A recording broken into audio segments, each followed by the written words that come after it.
Aquí tenemos ante nosotros a otra joya, pero esta es muy especial y más adelante verán el porqué. Pero antes de iniciar, es gracioso, irónico y especialmente desconcertante que gente como Márquez tenga el coraje de decirle a otra persona que son homófobos, cuando si estos sujetos estuviesen en un cargo de poder, harían todo lo posible para privar de los derechos humanos más básicos a la comunidad LGTBI. Ni siquiera tengo palabras para describir lo irreal que me resulta esto, porque son personas que manejan términos tan anticuados como sodomitas o meten dentro del mismo paquete a toda la comunidad LGTBI y los califican de pervertidos y muchas cosas más. ¿Cómo es que no son capaces de verse reflejados en la crítica que lanzan sobre el Che? Este tipo de cosas me hacen sentir como si viviese en una parodia y sinceramente es muy deprimente. Pero bueno, ¿qué se le va a hacer? La cuestión es que desde acá se nos argumenta que Guevara calificaba a los homosexuales como pervertidos sexuales. Además, señalaba que la homosexualidad era una decadencia burguesa y que aparentemente cambió el lema de Auschwitz, el trabajo te hace libre, por el de el trabajo te hará hombre, bajo el cual metió a muchos homosexuales en un campo de concentración que creó junto a Fidel a principios de la década de los 60. Y todo esto se encuentra documentado por un maravilloso artículo del HuffPost titulado Are You Gay? Che Guevara would have sent you to a concentration camp. Bien, voy a realizar una pregunta. ¿Este artículo ofrece fuentes para sustentar cualquiera de estas afirmaciones? Sí, o más bien ofrece algo, pues el problema es que son fuentes basura. Por ejemplo, ¿de dónde sale lo de que el Che calificaba a los homosexuales como pervertidos? De un blog de Márquez, el cual por cierto no ofrece la fuente primaria para sustentar esta cuestión, aunque esto se clarificará más adelante. En cuanto a la afirmación de que el Che fundó el primer campo de concentración cubano contra homosexuales en un lugar llamado Guanacajavives, el link te dirige a una página no encontrada. Pero ese dato aparece mencionado nuevamente y sin referirse a ninguna fuente primaria, y para esto no hay fuente primaria, en el blog de Márquez. Maravilloso. Gente, quiero que sepan que este es un medio de comunicación, ¿ok? Estamos claros. Es un medio de comunicación, de esos que claman por la libertad y la objetividad. El caso es que si buscas esta referencia de este supuesto campo creado por el Che para castigar a homosexuales, te vas a topar con una buena cantidad de notas periodísticas que repiten la misma información sin cuestionarla, en maravillosos y completamente objetivos lugares como el ABC, Infobae, El Cato, una página de Facebook, Panama Post, La Tercera, El País y basuras como estas. Afortunadamente encontré un texto que hace referencia a este campo de concentración llamado Guanacajavives, un poco difícil de pronunciar, titulado Laboring for the State, de Rachel Hinson. Aquí se menciona que en la primera parte de la década de los 60, el Estado cubano, cito, se basó en redadas intermitentes y granjas de trabajo remotas, incluido el rumoreado campo de trabajo Guanacajavives, para confinar al lumpen, el término marxista para aquellas personas que aparentemente no estaban interesadas en la revolución o el trabajo. Es decir, hubo algo que pudo calificarse de trabajo forzado. La cuestión es que la mención del Che Guevara en este texto vinculada a este tema específico señala que cuando comenzaron a surgir rumores a finales de 1961 de que cualquiera que desafiara la moralidad revolucionaria podría terminar en este campo de trabajo, dice el texto, Fidel Castro y el Che Guevara, titular del ministro de Industrias, respondieron rápida y reiteradamente declarando que el Centro de Rehabilitación Ubero Quemado, también conocido como Guanacajavives, no internaba a antisociales, y aparentemente ambos se sentían ofendidos por el chiste en torno a este campo de que en dicho centro se sembraban árboles de eucalipto. Sin embargo, más adelante se expone que el supuesto establecimiento Guanacajavives, que sí internaba antisociales, era otro completamente distinto, y que estaba más bien dirigido por la cabeza de la Policía Especial Ramiro Valdés, es decir, el Centro de Rehabilitación de Guevara cumplía otra función dentro de la sociedad cubana. Lo relevante en todo caso es que en la referencia a la persecución contra los homosexuales no se hace mención del Che, sino de Valdés y del propio Fidel Castro, una orden que fue impuesta a partir de 1961 por este último. Veamos la siguiente cita al respecto. La directiva era encarcelar a cualquier individuo cuya apariencia o conducta pareciera amenazar las normas revolucionarias de moralidad, ya sea que estuvieran merodeando fuera de un burdel, vestidos de manera demasiado provocativa o sospechosos de homosexualidad. Entre los perseguidos, por ejemplo, estuvo el dramaturgo Virgilio Piñera, el cual también era un columnista de un diario llamado, irónicamente, Revolución. Pero la persecución no fue exclusivamente contra los homosexuales. También se persiguió a los proxenetas y a los pedófilos, algo que no veo problemático. Lo que sí fue problemático fue la persecución contra otros grupos que caían dentro de esa misma categoría de antisociales, como protestantes, testigos de Jehová, católicos e incluso artistas. En todo caso, fue Valdés el que insistió en que el objetivo de la revolución era extirpar la degeneración de la homosexualidad. En cambio, Fidel sostenía su persecución a este grupo sobre otro tipo de argumentación, la cual consistía básicamente en impedirles participar en la educación o las artes, es decir, sacar a los homosexuales de esas esferas. Además, el texto de Hinson indica que la auténtica persecución comenzó en 1965, la cual buscó disciplinar y reeducar a todos aquellos individuos que estuviesen fuera del ideal revolucionario. En este sentido, el Ministerio de las Fuerzas Armadas, con la ayuda de Valdés y la Policía Secreta, estableció los campamentos UMAP en la provincia de Camagüey.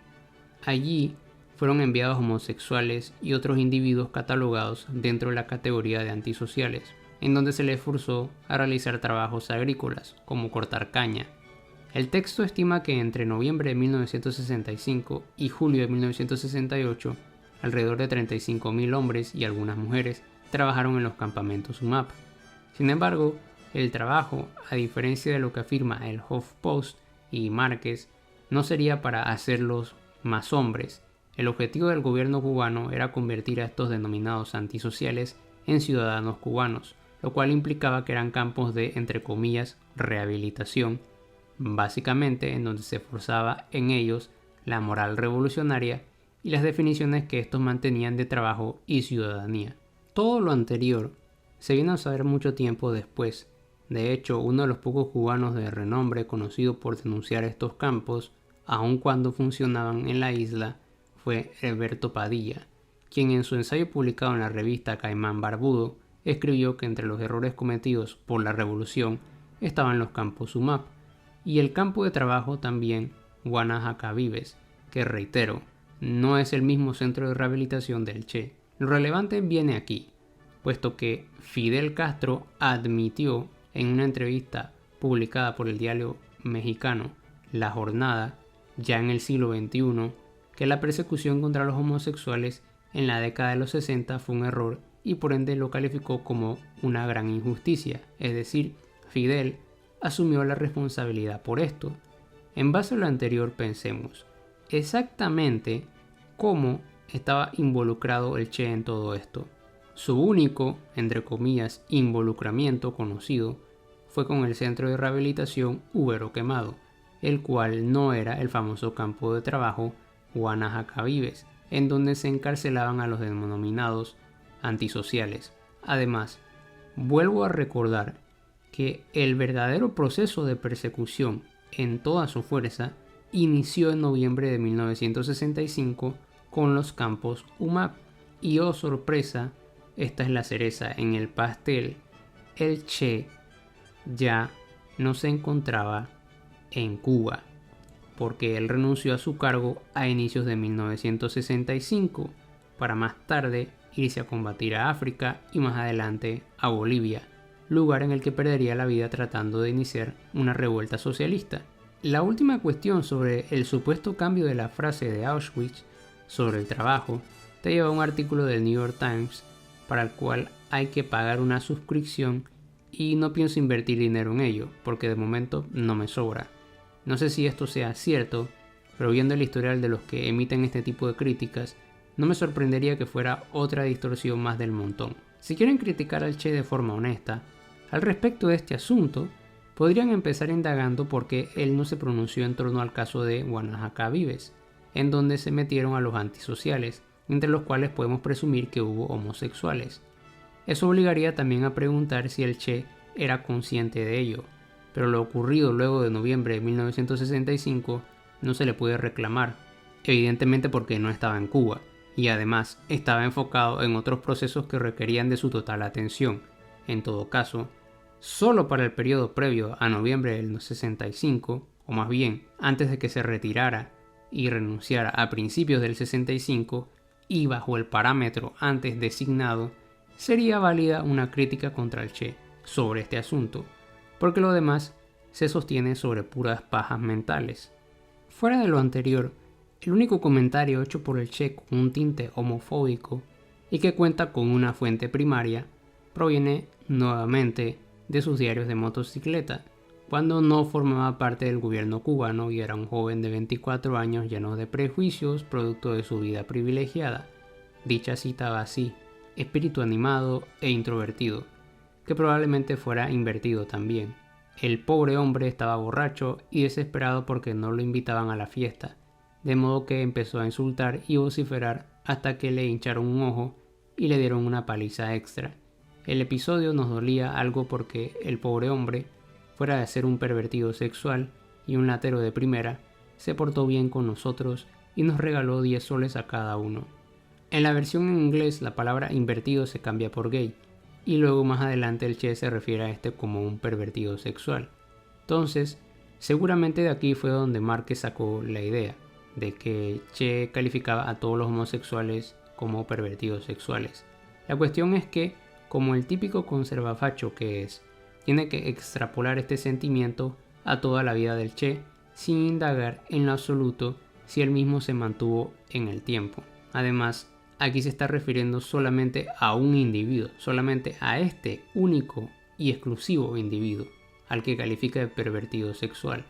Pero no necesariamente quiere decir que él pensaba que todos los homosexuales eran pervertidos sexuales, o al menos esto no se puede extrapolar de esta cita. Y además de ello, como ya se ha sugerido, por ejemplo Castañeda y Ardenson, este tipo de cosas se deben contextualizar, y el Che de 24 años de aquel momento no era el mismo individuo que dirigió el Ministerio de Industrias cubano. La cuestión es que de esta única frase descontextualizada, Márquez, Fontova y demás se inventan un cuento de ficción en el que transforman prejuicios de un precoz y arrogante joven Guevara y se lo imprimen en todo el resto de su vida, además de asociarlo con sucesos con los que él ni siquiera tuvo involucramiento, especialmente a partir de 1965. Y ya finalizando, incluso si admitimos que fue homofóbico toda su vida, ¿cuál sería el elemento controversial en ello? Hasta 1989, con Dinamarca, ningún país había legalizado el matrimonio igualitario. Es más, en países occidentales como Reino Unido, existían terribles precedentes contra la comunidad LGTBI. Por ejemplo, este país castró químicamente al matemático Alan Turing por homosexual en la década de los 50, el cual, por cierto, fue responsable de descifrar el código secreto de los nazis Enigma, y que fue una gran contribución a la derrota de estos. Y a finales de la década de los 80, el gobierno de la conservadora Margaret Thatcher, que seguramente Fontova, Márquez y Lajes y demás amarían, implementó la cláusula 28, una designación legislativa que prohibía la, entre comillas, promoción de la homosexualidad por parte de las autoridades locales. Y esta era una nación, entre comillas, liberal, que además fue elogiada por economistas liberales de la época y por sujetos conservadores con los que los conservafachos seguro tendrían mucho en común. Y ni hablar de la dictadura argentina, para la cual seguramente Márquez tendría mucho que decir sobre sus políticas, entre comillas, favorables a la comunidad LGTBI. Y es que aquí viene la cuestión relevante. aun si asumimos que la homofobia del Che estuvo presente durante toda su vida, ella se tradujo en políticas públicas contra los homosexuales. La evidencia empírica no parece dar sustento a esto. Así que, por más homófobo que fuese el Che, la condena no tiene ningún sentido ni sustento si dicha homofobia no se transformó en políticas que afectaron a dicha comunidad.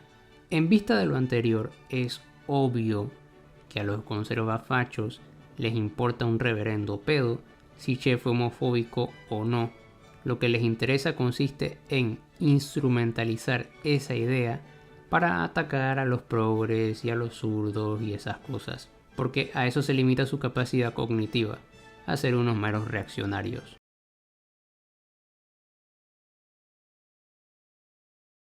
Este punto ya lo discutí de forma bastante extensa en el video que hice sobre Cuba el año pasado, por lo que dejaré dicho video en la descripción. Pese a ello, vamos a tumbar de forma breve esta idea de que el Che Guevara arruinó una pujante economía cubana que existía antes del triunfo de la revolución.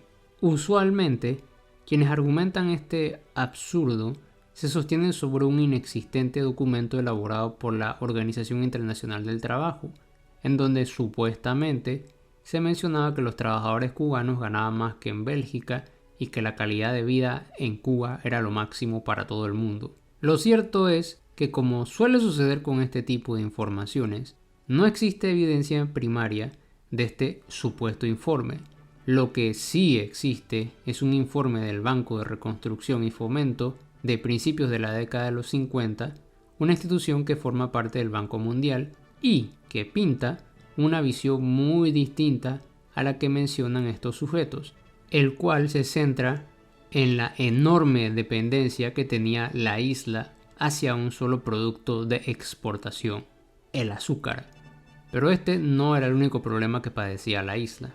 Veamos qué nos dice el informe. Por ejemplo, señala que una considerable deuda pública flotante, parte de la cual ha estado pendiente durante 20 años, pone un elemento de incertidumbre en el panorama financiero. Y más adelante señala que la actual y satisfactoria situación de los fondos de pensiones y retiro produce otro tanto y, a la vez, aumenta la sensación de inseguridad de muchos trabajadores cubanos, resultando de la naturaleza estática e inestable de la economía. Una economía pujante, claro que sí. Oh, pero hay más.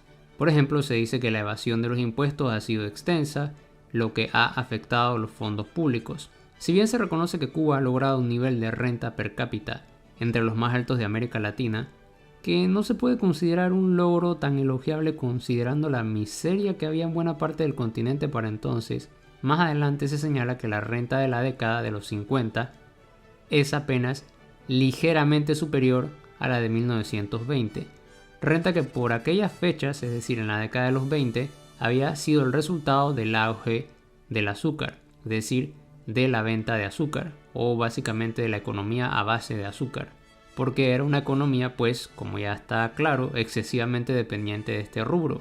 Y por cierto, esto no lo menciona el informe, pero tampoco hay que ser genio para descifrar esto. La renta per cápita era alta para ¿quiénes? Porque lo más seguro es que era para un sector reducido de la población urbana, ni siquiera la rural. Aparte de lo anterior, el informe señala que en relación con la necesidad de empleo de la población actual y futura, el crecimiento de nuevas empresas ha sido desalentadoramente bajo. Oh sí, mucho emprendimiento había en esa economía pujante antes del 1959, claro que sí.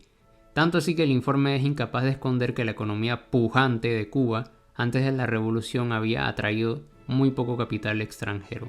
Pero la cuestión central es el dominio del azúcar.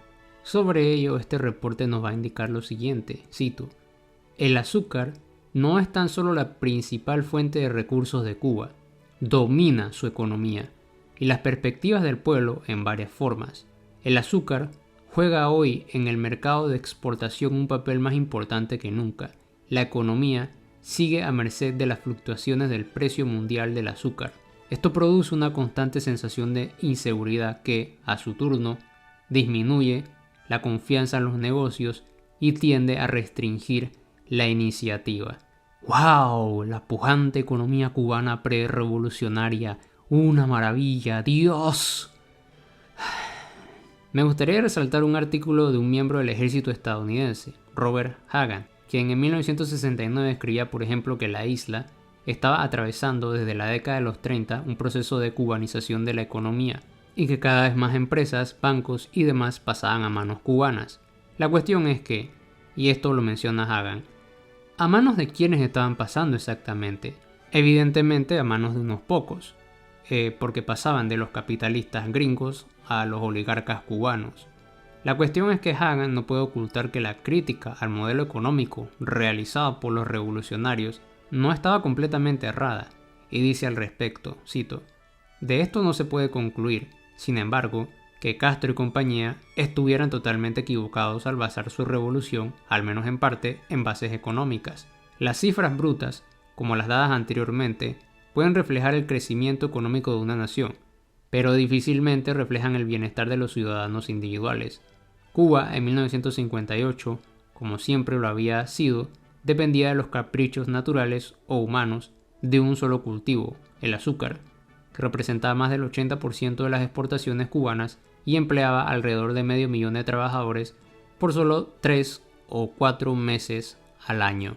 Por ello, Hagan señala que el factor crítico tanto en Cuba como en el resto de América Latina era la distribución de la riqueza, pues solo una fracción de la población disfrutaba de una renta per cápita de 540 pesos, mientras que la mayoría de la población, especialmente en las áreas rurales, solo vivían con 7 pesos. Y reitero, esta es una persona crítica de la revolución de 1959.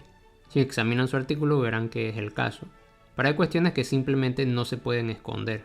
Entonces, eso de que Cuba era una economía pujante antes de la revolución, a lo mucho lo único que se puede destacar son cuestiones como que tenía una renta per cápita mayor que en otros países de la región, que como ya se dijo no es la gran cosa para la época, o que tenía una industria más desarrollada que varias naciones latinoamericanas, lo cual tampoco es un logro porque en la mayoría de esas naciones la industria era virtualmente inexistente, y quizás lo único destacable, que un poco más de la mitad de la población podía leer o escribir. Pero incluso todo eso junto no pinta una buena imagen. Lastimosamente a los conservafachos les importa poco esto, y no tienen reparo en exagerar estos datos e inventarse una Cuba maravillosa y utópica que nunca existió. Ahora, ¿cuál fue el desempeño del Che como un ministro de Industria de Cuba? ¿Realmente trajo destrucción y desolación a la isla? Sobre ello vamos a usar un artículo de Helen Jaffe del London School of Economics and Political Science titulado Ernesto Che Guevara, Socialist Political Economy and Economic Management in Cuba, desde 1959 a 1965. Jaffe indica que detrás de su propuesta económica se encontraba un fundamento filosófico sustentado principalmente en la teoría marxista, según el cual se critica al modelo de producción capitalista por producir una conciencia humana caracterizada por la alienación y el antagonismo. Lo primero en referencia a la separación del hombre con respecto al producto de su trabajo, y lo segundo porque genera una división social entre el explotado y el explotador. Entonces, para Guevara, el objetivo era reemplazar ese modelo por uno que desarrollase una conciencia de la integración y la solidaridad, lo que tendría como consecuencia una actitud colectiva hacia la producción y un concepto de trabajo como un deber social. De hecho, la cuestión a la que nos referíamos antes, el centro fomentado por el Che, al que se vinculaba con el supuesto campo de concentración Guanajacavives, en realidad lo que hacía era intentar poner en práctica esta filosofía. En todo caso, esta filosofía se expresa en un escrito en 1965 de la siguiente forma, cito, «El trabajo debe adquirir una condición nueva, la mercancía hombre cesa de existir y se instala un sistema que otorga una cuota por el cumplimiento del deber social». La cuestión es que se dice que esta filosofía dejó un impacto notable en dicho ministerio y en general en el sistema cubano, pero la evidencia no parece sugerir esto, pues mientras estuvo a cargo de esta cartera, Guevara desarrolló el llamado sistema de financiamiento presupuestario, un sistema que esperaba se pudiese aplicar en otras carteras del Estado, pero Orlando Borrego que colaboró con este desde 1959, indicó que dicho sistema era muy novedoso y audaz para la ortodoxia cubana, la cual prefirió irse por la experiencia europea, es decir, la del bloque del Este. Otro ejemplo fue el cierre del Departamento de Información Científico-Técnica, el cual fue cerrado bajo la campaña en contra de la burocracia, pues fue acusado de tener muchos papeles. María Teresa Sánchez, que era su directora hasta el momento, señaló que la acusación era absurda porque no tenían ni siquiera computadoras y que por eso debían trabajar con papel, algo que por cierto no siempre tenían. Además, en 1965, luego de que el Che se fuera de la isla, el Ministerio de Finanzas, el cual según Guevara podría haber reemplazado al Banco Nacional, fue disuelto. Además, Jaffe agrega que en 1967 se instruyó a todos los ministerios a implementar un nuevo sistema de registro que, según Osvaldo Dórticos, expresidente de Cuba, aparentemente era consistente, y digo aparentemente de momento, con las ideas económicas de Guevara. Sin embargo, indica el artículo de Jaffe, abandonó premisas claves vitales del sistema de Guevara, control de costos como un medio para aumentar la productividad y la eficiencia. Esto creó numerosos problemas, como por ejemplo que el presupuesto anual no pudiese ser monitoreado, lo que según Jaffe explica, daría como resultado la movilización masiva hacia la campaña de cosechar 10 millones de toneladas de azúcar, la cual fue perjudicial para todos los otros sectores de la economía cubana, porque otra vez se volvieron dependientes del azúcar, algo de lo que supuestamente, como vimos antes, se querían liberar. La cuestión es que la falta de mecanismos de control y de registros provocaba que no fuese posible ser conscientes de la disrupción que se estaba provocando. Además, indica Faure Chomo Mediavilla, el ministro de Transporte de entonces, que todo el mundo hizo su propia interpretación de cómo aplicar los elementos básicos del sistema de registro. Era puro idealismo y, lógicamente, la ausencia del Che se sentía. Más adelante, otro integrante del gobierno cubano, Alfredo González Gutiérrez, diría que, cito, la falta resultante de control económico y la consiguiente caída en la producción y la productividad conducen, en última instancia, a la adopción del sistema de planificación y gestión soviético en 1976. Es decir, el Che se dedicó a desarrollar un sistema de planificación cubano, nacional por ende, que se terminó adoptando a medias o malamente y a la libre interpretación, lo que da como resultado que se adopte el sistema soviético, un sistema que el Che criticó en una contribución que hizo cuando ya no formaba parte del gobierno entre 1965 y 1966. El Che concluía que el capitalismo volvería al bloque socialista del Este y la consistencia analítica que lo llevó a predecirlo provino de su crítica al sistema soviético, algo que efectivamente terminó ocurriendo. En todo caso, los problemas a los que se enfrentó el gobierno cubano al llegar al poder en 1959, luego de tumbar a Batista, no eran pocos o cuestiones de mínima importancia. Jaffe indica al respecto que eran problemas estructurales graves, que están entre ellos como por ejemplo el subdesarrollo con focos de industrias de propiedad extranjera tecnológicamente avanzadas, es decir, en la dependencia de tecnología extranjera, subempleo endémico, pobreza rural severa y falta de capital e inversión nacionales, economía dependiente, muy dependiente de las importaciones y exportaciones, especialmente las relacionadas con el azúcar, el dominio del comercio por parte de los Estados Unidos y las industrias más importantes y complejas tecnológicamente dependientes de los Estados Unidos. Todos problemas provocados por Batista y gobiernos precedentes. Este fue el origen del sistema desarrollado por el Che, pero la cuestión es que luego de la reforma agraria en 1959, la invasión de la Bahía de los Cochinos, el paso al bloque del Este y demás eventos importantes, Cuba pasó de ser una economía de, entre comillas, libre empresa, dominada por la inversión y el comercio estadounidense, a convertirse en un país en el que alrededor del 84% de la industria cubana había sido puesta bajo el control estatal y el comercio, casi en su totalidad, se trasladó a los países socialistas. La cuestión es que el Che estaba muy interesado en la industrialización del país y en la diversificación de la economía. Así pues, en su primer viaje fuera del país, en donde visitaron 11 naciones, aparte de iniciar relaciones políticas y económicas con estas, Guevara también se centró en la observación de las industrias con las que entró en contacto, por mínima que éstas fuesen, desde la industria del metal, textiles, generadores, turbinas, etc. Omar Fernández Cañizares, que acompañaba al Che, indicaba que, cito, durante el viaje el Che se centró en las fábricas, por pequeñas que fueran. En la India vimos una fábrica de motores y dijo, hay componentes de otros países, pero estos motores los podríamos hacer en Cuba. También estaba interesado en copiar el esquema de centros de investigación e institutos científicos de algunas de las naciones visitadas. Quizás el mayor impacto se lo causó Yugoslavia, que se había separado del bloque soviético y con ello de la ortodoxia soviética, y que pese a ello disfrutaba de un desarrollo industrial significativo. Esta experiencia instó a Guevara a analizar críticamente el modelo soviético y a resistirse a que éste se presentara como una copia para Cuba más adelante, si bien tampoco pensaba que el modelo de Yugoslavia era un modelo a seguir para la isla. Podría ahondar más en el trabajo de Yaffe, pero creo que se entiende hasta ahora que la cuestión en torno al impacto y el paso del Che por el Ministerio de Industrias y el Banco Nacional es mucho más complejo. Aparte, el discurso de que Cuba era una maravilla antes de 1959 tampoco se sostiene firmemente al examinar la evidencia empírica. ¿Se cometieron errores durante la revolución? Efectivamente que sí, pero querer atribuirle al Che la responsabilidad de todos estos problemas es insostenible. Bien, con esto podemos cerrar ya el examen de los bulos.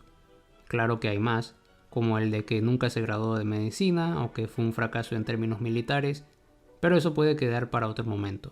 Vayamos entonces al cierre y a las conclusiones. Para dar inicio a esta conclusión, podemos empezar señalando que hay que ser precavidos a la hora de tocar temas como estos, especialmente cuando se trata de sujetos como Márquez, Laje, Dallas, Gloria Álvarez, etc., que son verdaderos vendedores de humo. Ahora bien, la revolución y el propio Che no están exentos de crítica, pero como señala Castañeda, haz la crítica en donde haya mérito, no en acusaciones vacías que solo buscan construir a un hombre de paja al que sea fácil atacar. Pero tampoco es que pueda esperarse algo distinto de estas personas, porque ellos triunfan gracias a que han sido hábiles a la hora de construir estos hombres de paja. Pese a lo anterior, no es posible quitarle al Che sus elementos elogiables, pues fue alguien que vivió y murió por sus convicciones, las cuales ya exponía en sus diarios de motocicleta y que mantuvo hasta su muerte en Bolivia. Recordemos que el Che pudo haber mantenido una vida cómoda y buena en Cuba, como ministro y como miembro del gobierno socialista, y sin embargo, abandonó todo ello para entregarse a sus ideales de lucha contra el imperialismo occidental. También es importante que se comprenda la, relevancia de contextualizar un evento, un suceso o incluso una cita. Lo vimos con las declaraciones del Che en su diario de motocicleta. También lo hemos visto con otras citas, por ejemplo la de Mises y también la de Hayek. Pues al margen de una apropiada contextualización, estas citas pueden llevarnos a interpretaciones erradas o apresuradas de las mismas. Y bueno, en fin, eso es todo por ahora y hasta la próxima.